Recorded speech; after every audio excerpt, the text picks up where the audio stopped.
Aujourd'hui, dans cette vidéo d'introduction, je vais vous parler des différents types d'épisodes et de contenus qui vont être suggérés, les différents types d'interactions avec les gens que j'aimerais avoir et aussi, évidemment, comment tout ça va s'intégrer avec le contenu que je fais déjà. Bienvenue dans cette toute première épisode du Vélo Geek Podcast.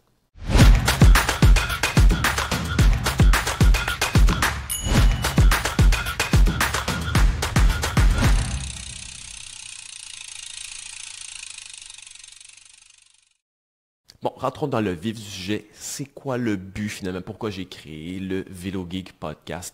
C'est pour ajouter dans le fond au contenu, pour pouvoir un peu faire un mélange, pour pouvoir apporter encore plus d'informations, avec encore plus de détails, plus nuancés, de pouvoir approfondir les sujets encore plus que ce qu'on peut faire avec des capsules, souvent qui sont beaucoup plus rapides. Aussi, le but, c'est que de pouvoir à l'occasion avoir des discussions de fond pour rajouter encore plus d'informations, avoir encore plus de nuances, avec des points de vue différents et complémentaires, et aussi à travers la différente communauté cycliste francophone partout à travers le monde. Donc, il va y avoir 3 types d'épisodes.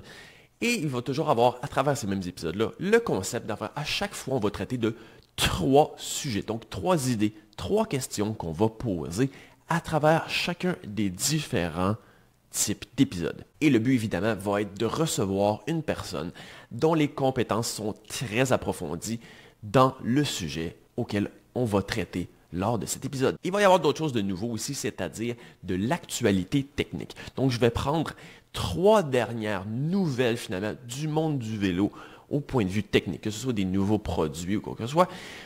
Et on va vraiment un peu décortiquer non seulement le produit dans ses singularités, mais de voir un peu l'impact et à quel point ce genre de produit-là, est-ce qu'on croit que c'est quelque chose qui va avoir un impact positif, négatif? Qu'est-ce que ça peut amener dans un nouvel genre de tendance de produit? Donc encore le plus possible que je voudrais le faire avec des gens pour pouvoir vraiment avoir différentes opinions, différents points de vue, et même qu'on puisse en débattre. Donc ensuite, d'un point de vue aussi peut-être continuité par rapport à ce que je faisais, les capsules questions-réponses vont se faire maintenant sur le Vélo Geek Podcast pour vraiment avoir dans le fond une écoute qui va être sur différentes plateformes.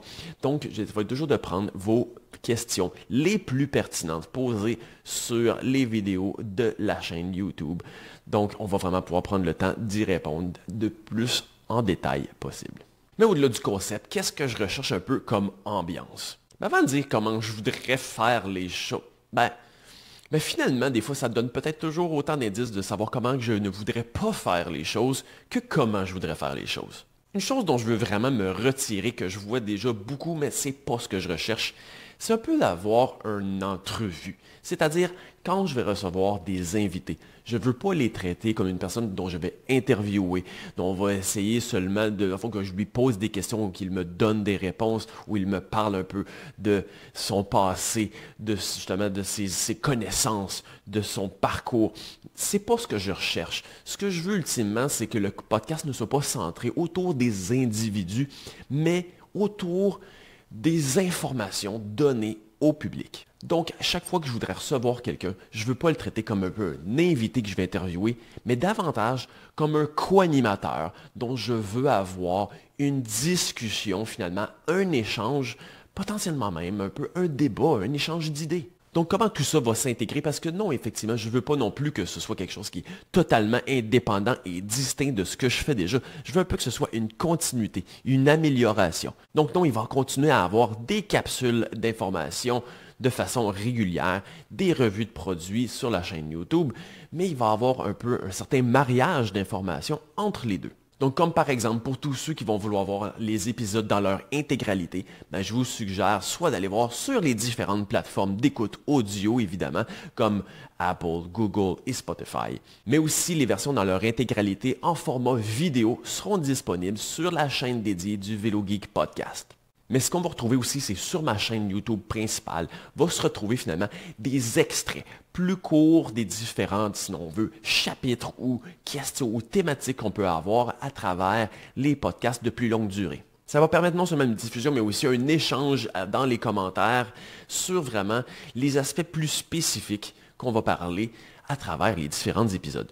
Donc, ce projet-là commence, oui, et de façon graduelle. Donc, dans les prochaines semaines, vous allez voir les premiers épisodes.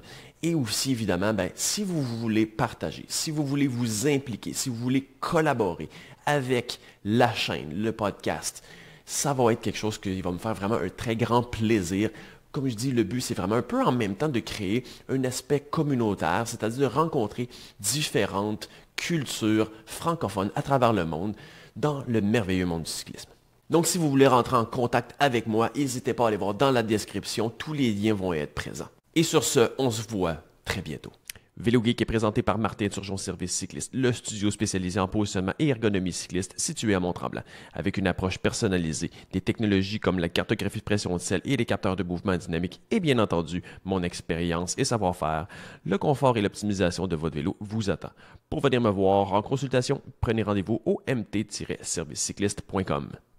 VéloGeek est également propulsé par Vélomag, le magazine cycliste numéro 1 au Québec. Guide d'achat, banc d'essai, guide d'activité, voyage, nutrition, entraînement, trucs de pro, Vélomag aborde le vélo sous tous ses angles. Disponible en format papier partout au Québec et en format numérique partout dans le monde.